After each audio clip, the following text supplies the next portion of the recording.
Hey, how's it going, guys? MrBossFTW here, and in today's GTA 5 video, we're going to be talking about some new reports for the expanded and enhanced version of Grand Theft Auto 5, as well as some rumors of remastering of older GTA titles, ones from the 3D era like Grand Theft Auto 3, Vice City, and San Andreas. And believe it or not, we actually heard some details from Take-Two Interactive executive, parent company of Rockstar Games, Strauss Zelnick.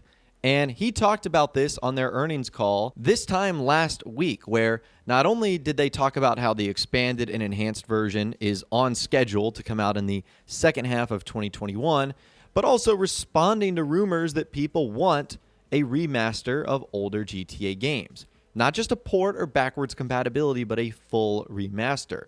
How cool would that be? Well, we've actually heard from former Rockstar Games insider TezFunds2 on not only the remasters, but also the expanded and enhanced version. And I do think this is the thing I want to hear the most of from Rockstar, aside from like the obvious, like a new installment in the GTA series. But this is really exciting, and we haven't heard anything from them since that original Sony press conference. So this is what Rockstar Games insider TezFunds2 had to say about a couple of different things. Responding to someone that said, how can they be confident on a release schedule when the situation on the worldwide market is so bad? GPUs for PC are unavailable, consoles are unavailable. It's difficult and frustrating time for everyone. Basically, every big game has been pushed back to 2022, and I can see Rockstar doing the same thing with expanded and enhanced. And he said, to be clear, I'm assuming they are confident, not confirming or expressing their initial thoughts or anything like that. Announcing the release schedule is the last thing you want to do after all the internal discussions you've had. Plus, the announcement that happened at Sony's event surely says something about how their original intent was to keep up with the arrival of next-gen consoles. I'm sure there was pressure from the upper management or the executives to reveal it back on June 2020, and Sony is likely involved with these discussions due to the free GTA Online for 3 months standalone deal. Sony recently announced that the amount of PS5 units sold in 2020 is similar to PS4's launch back in 2013. I believe they would prefer to have the enhanced edition available before December to attract as many new players into getting their own console than the competing side, since the holiday season is always a battlefield for these companies. So essentially what he's saying is, in a perfect world, if the pandemic didn't exist and if Rockstar and Sony got their way, then we would have already had the expanded and enhanced version of GTA 5 out. But because it looks like Rockstar and most everyone has been affected by this and now working from home, it was pushed back to 2021. And now there's a fear that this expanded and enhanced version will be pushed back even further to 2022. And that's bad news not only for the expanded and enhanced version, but also bad news for Rockstar's future projects, because I would imagine everything is going to be pushed back if this gets pushed back. So hopefully that is not the case, and hopefully we hear something soon from Rockstar, and then we get a clear release on when this is ultimately going to be coming out. Because right now, I think people in the Rockstar and the GTA community are very eager and anxious to hear about something new and exciting that Rockstar have got going on. I think right now we're a little bit burned out on the GTA Online event weeks. I can't really speak for the Red Dead Online community as much, but I know a lot of people aren't really happy with the state of that game either. So hopefully some good news is on the way soon. Now, there's more of a follow-up. He was responding to another person that said, I believe it might have been delayed already, to be honest, particularly with lockdown work from home restrictions and whatnot. Nevertheless, you can almost guarantee Take-Two will be wanting it to release exactly as it was originally planned, regardless of what Rockstar Games and the rest of the world are up to. And he said the original plan was to release it last holiday season alongside the next-gen consoles. However, the pandemic already affected them, which is why they pushed it back to the second half of this year. I think Rockstar is confident this time on the release schedule. And I sure hope they are confident on the release time of this schedule, because I would hate to see it pushed back any further.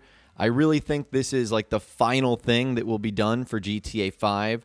And then Rockstar really can move on to the next installment of the series. At least I hope. I know Grand Theft Auto Online is doing well. GTA 5 continues to sell in record millions of numbers. But honestly, at this point in time, let's kind of move on to what's next. Like, Rockstar can still do fun stuff with GTA 5, but let's at least hear about the next one, GTA 6.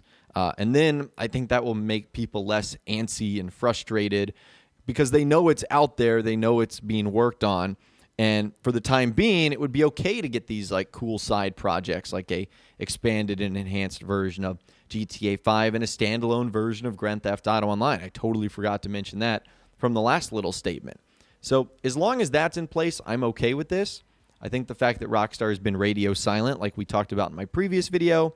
And the last thing we heard from Tez Funds 2 was about something Rockstar ended up doing, which might be directly related to the expanded and enhanced version of the game. He said the acquisition of Ruffian Games, which is now Rockstar Dundee, raises the possibility of Rockstar doing a remaster for me. Acquiring a studio to assist with development is nice and all, but not convincing enough to warrant an acquisition. There's likely a long-term plan laid out to utilize the team's experience to handle remasters or any sort of side project. I believe the team is already composed of 40 members or so, a fitting figure to manage a side project with collaboration from other studios. Upon monitoring their job listings, I don't see much demand for network programmers or anything network related, making me wonder if the team is solely tasked to handle any single-player projects, plus whether they are involved within GTA Online development. So he's saying that this latest acquisition is likely to be more for single-player, which, if you believe the rumors of Rockstar's upcoming projects, that would be expanded and enhanced version, which isn't even a rumor. We just don't know a lot about what changes are going to be made. And then the real rumor of the remasters of the 3D era games, Vice City, San Andreas, and GTA 3. So is that something Rockstar could be working on? I think those are going to be the GTA projects we will see before the 6th installment, or I should say GTA 6, the next installment, ultimately arrives.